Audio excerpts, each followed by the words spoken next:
You ask Tiger to calculate. This deals with linear inequalities with one unknown. The final result is z equal or smaller than 8. Let's solve it step by step. Group all constants on the right side of the inequality. Add 6 to both sides.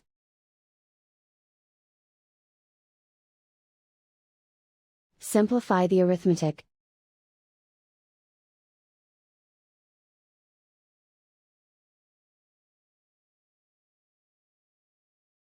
Isolate the z. Multiply both sides by 2.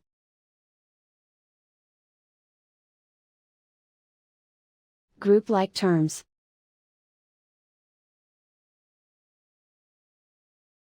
Multiply the coefficients.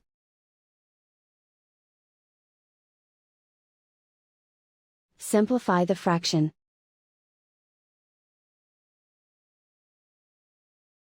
Simplify the arithmetic.